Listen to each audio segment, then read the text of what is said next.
लंका में रामायण के युद्ध के दौरान मेघनाद ने वीरघातिनी शक्ति का प्रयोग किया, जिससे लक्ष्मण जी बेहोश हुए हैं। अब लक्ष्मण जी बेहोश क्यों हुए, इसका भी कारण है। रामायण का अभ्यास करोगे, विशेष करके रामचरितमानस का अध्ययन करोगे तो पता चलेगा। बताते हैं महापुरुष, लक्ष्मण जी लंका की रणभूमि पर मेघनाद के साथ लड़ने के लिए 2 बार गए। पहली बार जब गए तब बेहोश हो गए लड़ते हुए, और लक्ष्मण जी बेहोश हुए, उसका अर्थ उस पर्टिकुलर बैटल में मेघनाद की जीत हुई।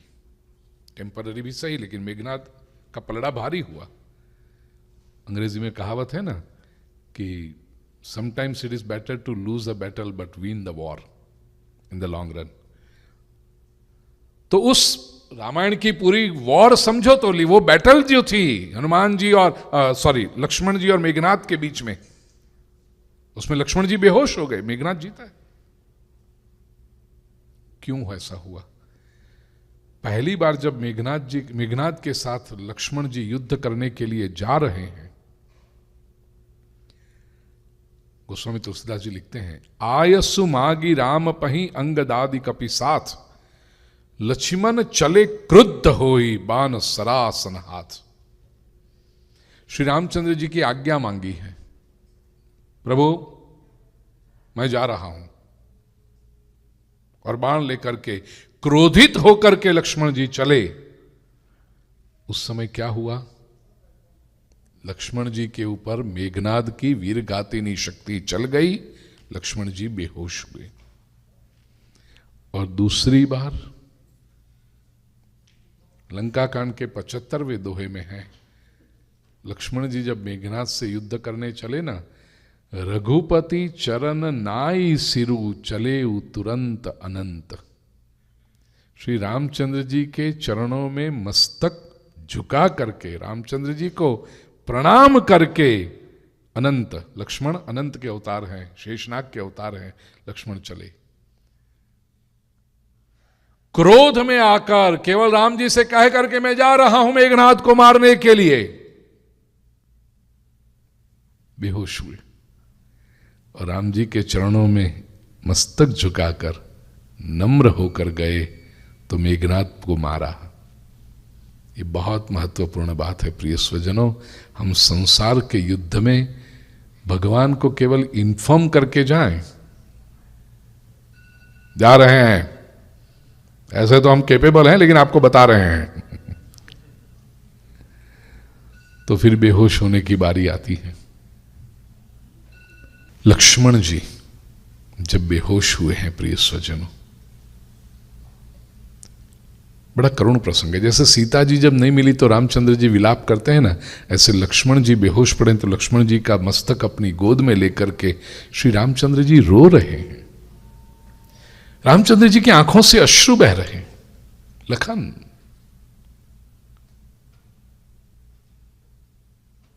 तेरे बिना मैं कैसे लौटूंगा अयोध्या वापस? लखन जागो, लखन आंखें खोलो, उठो लखन। ये मुझे यदि पता होता कि ऐसा होता, मैं आपको साथ में लाता ही नहीं लक्ष्मण। उठो लखन। रामचंद्र जी का विलाप रामायण में जब डिटेल में कथा श्रवण करो तो पता चलेगा कितना रोए हैं प्रभु। रामचंद्र जी ने तो वहां तक कहा, अयोध्या जाकर के मां सुमित्रा को क्या मुंह दिखाऊंगा मैं? पूछेगी मेरा पुत्र कहां है, क्या उत्तर दूंगा मैं सुमित्रा जी को? लखन, सुमित्रा तो बड़ी समझदार है, उसने जीवन भर त्याग ही त्याग किया है। समझ जाएगी जब मैं और सीता अकेले उतरेंगे अयोध्या में तो। महल में जब मैं प्रवेश करने जाऊंगा, महल के द्वार पर उर्मिला खड़ी होगी। मैं उर्मिला को क्या उत्तर दूंगा? हमारा युगल अखंड रहे, इसलिए उर्मिला हमने तेरे सिंदूर का बलिदान दिया। क्या दोष है उसका? जागो लखन, उठो। रामचंद्र जी की आंखों से अश्रु बह रहे हैं। श्री हनुमान जी दुनिया में सब कुछ देख सकते हैं, श्री रामचंद्र जी के नेत्र में अश्रु नहीं देख सकते। श्री हनुमान जी कहा उन्होंने, प्रभु अब स्वस्थ रहिए। प्रभु कैसे स्वस्थ रहूं हनुमंत? मेरा भाई बेहोश पड़ा है और तुम मुझे कहते हो कि स्वस्थ हो जाओ। हनुमान जी कहते हैं, मैं करूंगा ना कुछ प्रभु, मैं हूं ना करूंगा। क्या करोगे? वीर है ये लक्ष्मण, कोई सामान्य नहीं है। लक्ष्मण जैसा वीर व्यक्ति यदि बेहोश होकर पड़ा, क्या करेंगे हम? हनुमान जी कहते, प्रभु मुझे थोड़ा समय दीजिए। हुड़ूप करके गए लंका में।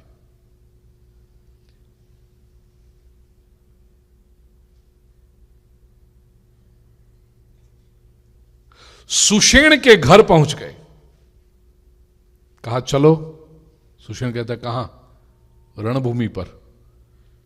क्यों? पेशेंट है, ट्रीट करना है तुम्हें। कौन है? लक्ष्मण जी। सुषेण कहता, मैं नहीं आऊंगा। क्यों? सुषेण कहता, युद्ध चल रहा है। रावण का मैं पर्सनल फिजिशियन हूं। हर महीने जो मेरी सैलरी का पे चेक आता है उसमें रावण की सिग्नेचर होती है, और रावण के शत्रु राम के भाई को ट्रीट करूं मैं? That's not right. Sushen morality की बात कर रहा है।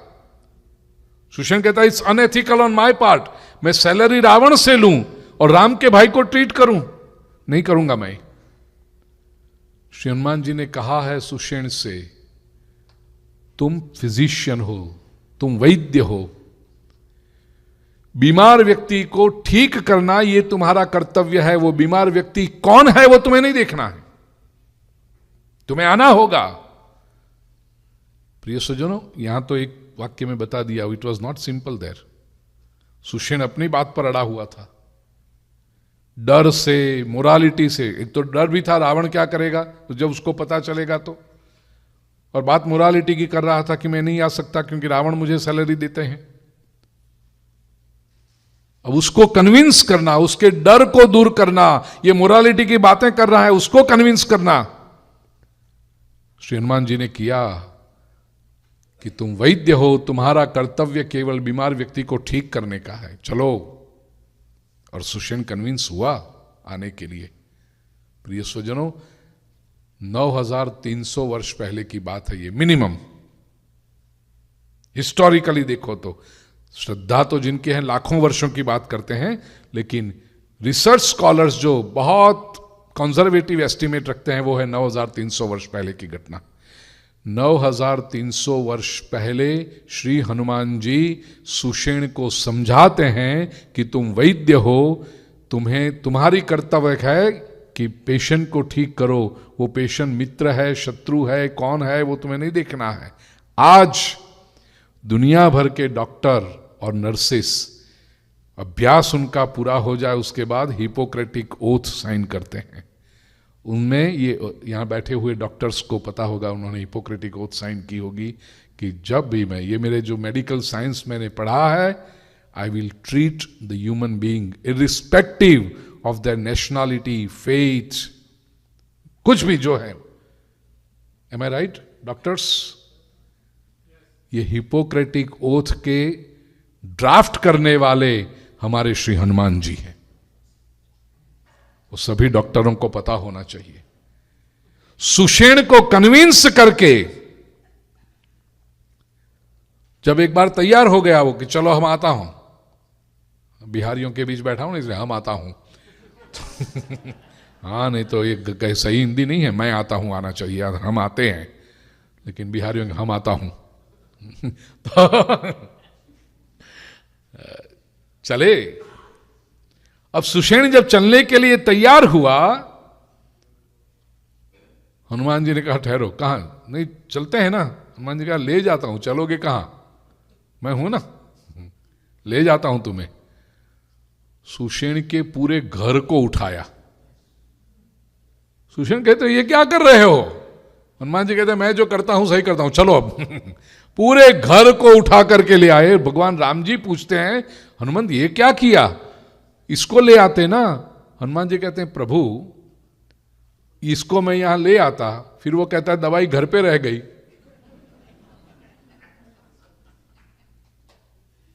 कोई ऑप्शन देना ही नहीं है उसको। पूरे घर को, गोडाउन को उठा के इधर, जो दवाई चाहिए निकाल, ट्रीट कर। लेकिन सुषेण जरा और स्मार्ट था। हनुमान जी को इंटेलेक्चुअली तो वो कन्विंस नहीं कर पाया, इसलिए उसको आना पड़ा, लेकिन दिल से वो राजी नहीं था कि लक्ष्मण जी की ट्रीटमेंट की जाए। वहां आकर के उसने बहाना बताया, मेरे पास जो दवाइयां हैं वो तो कहीं चलेगी नहीं, इसकी ये बीमारी कुछ अलग है, कुछ तकलीफ ज्यादा है, तो क्या होगा? ठीक तो तुम्हें करना पड़ेगा। हनुमान जी कहते हैं इसको यदि ठीक नहीं करोगे तो तुम ठीक नहीं रहोगे, तुम्हें यदि ठीक रहना है तो इनको ठीक करना पड़ेगा। साम दाम दंड भेद, कोई भी नीति फिर चलानी पड़ती है ना। सुषेण ने कहा कोई ऐसी बात कह दूं जो इम्पॉसिबल हो। कही उसने, हिमालय में संजीवनी जड़ी बूटी होती है, वो जड़ी बूटी यदि लाई जाए यहां पर तो लक्ष्मण को मैं जागृत कर सकता हूं। हनुमान जी कहा ठीक आ जाएगी। सुषेण कहता ठहरो, इसमें कंडीशन अप्लाई, सूर्योदय से पहले ये जड़ी बूटी आनी चाहिए। अब सुषेण ने जब कहा, राम जी की आंखों से फिर अश्रु बहने लगे। लखन उठो। हनुमान जी कहते प्रभु आप अश्रु मत भाई, मैं कर रहा हूं ना कुछ, आप इतने ढीले हो जाते हैं प्रभु। राम जी कहते हैं हनुमान तू इसकी बात सुन, ये ट्रीट करना नहीं चाहता है, ये बहाने बना रहा है,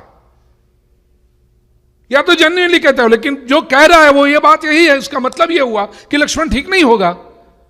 हनुमान जी कहते हैं होंगे ना लक्ष्मण जी ठीक प्रभु। राम जी कहते कैसे होंगे? ये कह रहा है कि जड़ी बूटी कहां है? हिमालय में। हनुमान जी कहते मैं ले आऊंगा। राम जी कहते तूने इसकी कंडीशन सुनी? ये कहता है कि सूर्योदय से पहले लानी है। हनुमान जी कहते हैं जब तक जड़ी बूटी नहीं आएगी सूरज नहीं निकलेगा।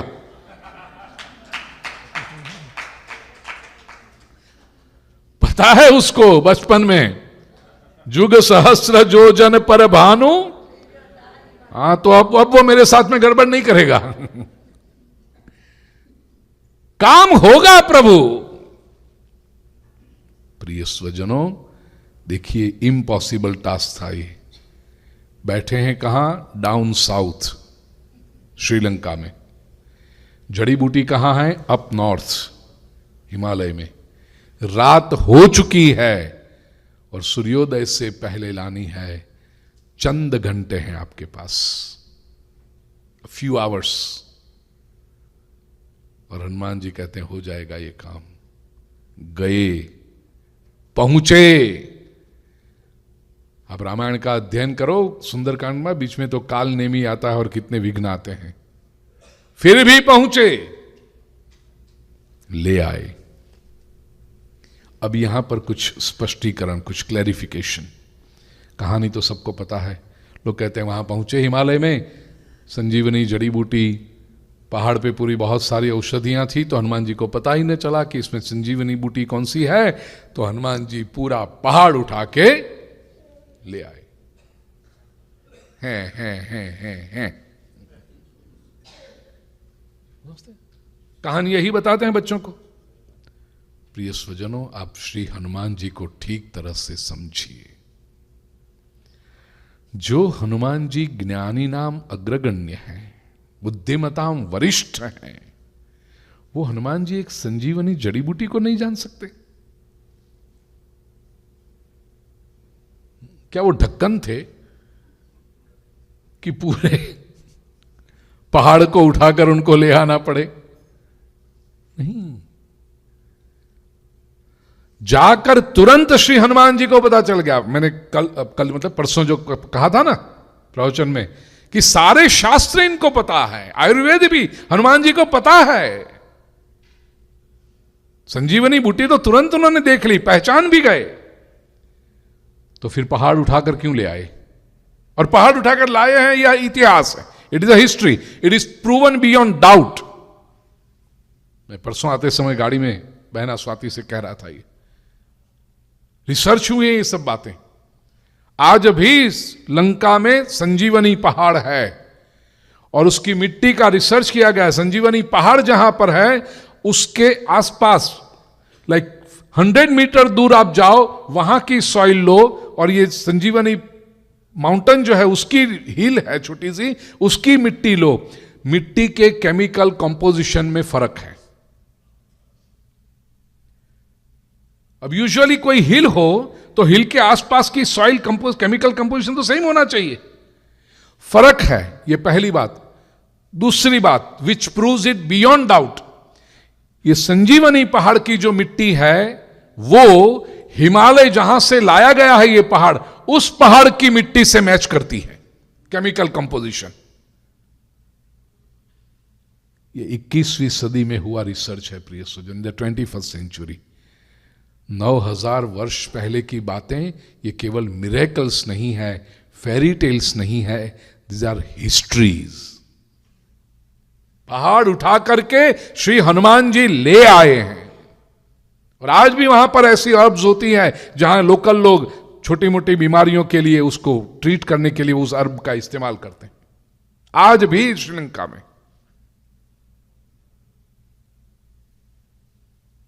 क्यों पहाड़ उठाकर ले आए हनुमान जी? तो उठाकर ले आए, ये तो घटना हो गई, हकीकत हो गई। क्यों ले आए? हनुमान जी ने सोचा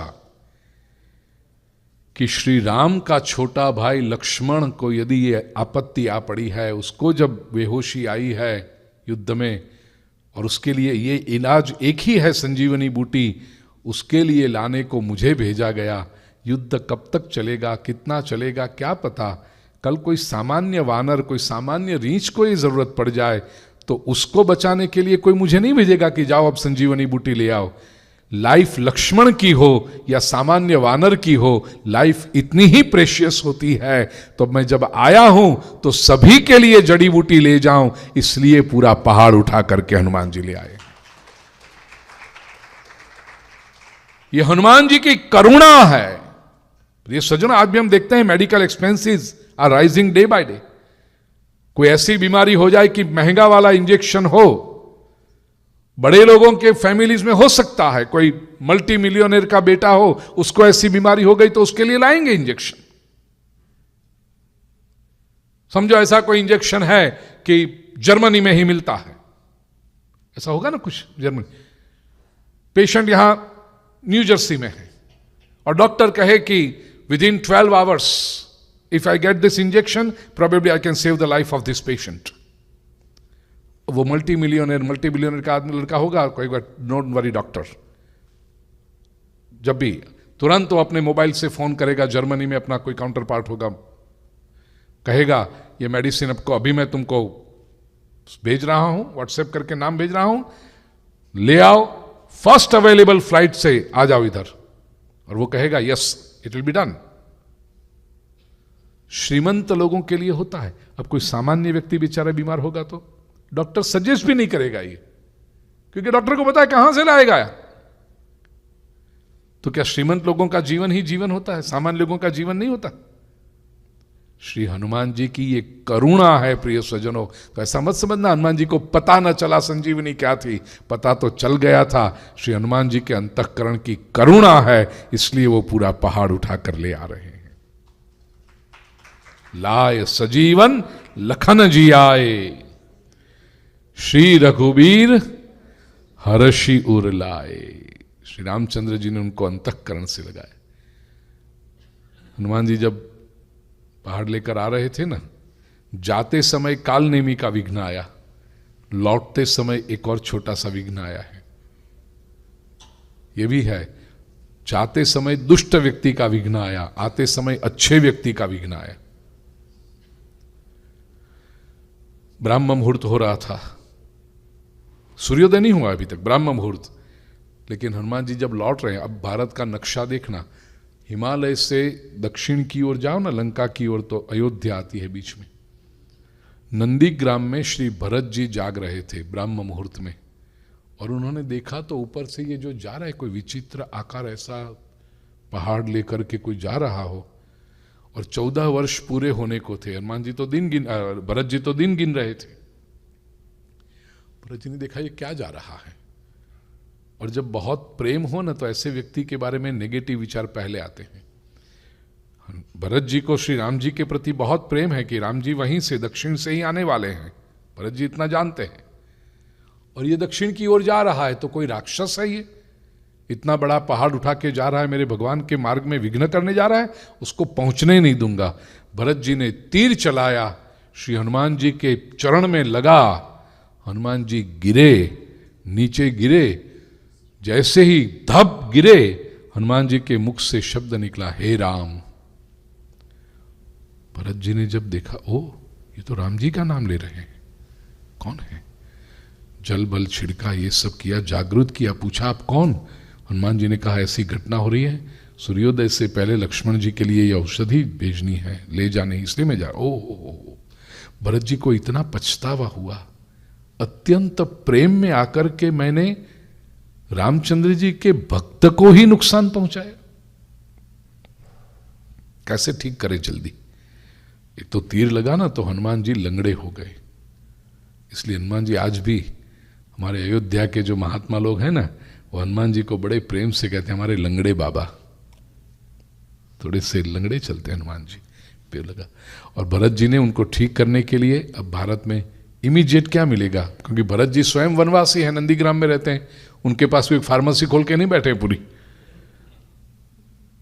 तो इमीडिएट जो ट्रीटमेंट दी जा सके, और टाइम इज जल्दी से पहुंचना है। श्री भरत जी ने हनुमान जी के चरणों पर तेल लगाया है। हमारे यहां आज भी है ना, कुछ दुख दर्द करता हो, कुछ वो करता हो तो तेल लगा देते हैं जल्दी से, मालिश। और सिंदूर लगाया। सिंदूर क्यों लगाया? एंटीसेप्टिक क्वालिटी है सिंदूर की, कि घाव जल्दी से भर जाए, वेदना न हो बहुत, और इसलिए सिंदूर लगाया, तेल लगाया। और हनुमान जी कहते चलो, अच्छे लोगों के ऊपर कभी भी प्रहार करना वो भी दोष होता है, वो न हो, इसलिए ये हमें याद रहे, इसलिए आज भी श्री हनुमान जी के चरणों के ऊपर तेल लगाया जाता है, तेल का अभिषेक किया जाता है। क्यों? कि भूल कर भी, जो भरत जी ने भूल की वो हम ना करें। हम कहें हमें तो भगवान से बहुत प्रेम है, भगवान से बहुत प्रेम है, भगवान से बहुत प्रेम है, ये कहते कहते भगवान के भक्तों की ही निंदा, भगवान के भक्तों को ही दुख पहुंचाना, ये ना हो जाए हमसे, तो याद रहे। इसलिए श्री हनुमान जी के चरणों पर याद रखना भाई, तेल जो चढ़ता है वो श्री हनुमान जी के चरण के ऊपर चढ़ाना चाहिए। हनुमान जी के सर पे क्यों तेल चढ़ाए जा रहे हो? सर तो ठीक है हनुमान जी का। अब लोगों का ऐसा है ना, तेल चढ़ाओ, तेल चढ़ाने से बहुत अच्छा होता है, तो बॉटल भर भर के तेल हनुमान जी के सर पे चढ़ाते हैं। हनुमान जी कहे मेरा सर ठीक है, क्यों कर रहे हो ये सब? तेल जब चढ़ाओ तो हनुमान जी के चरण पर चढ़ाना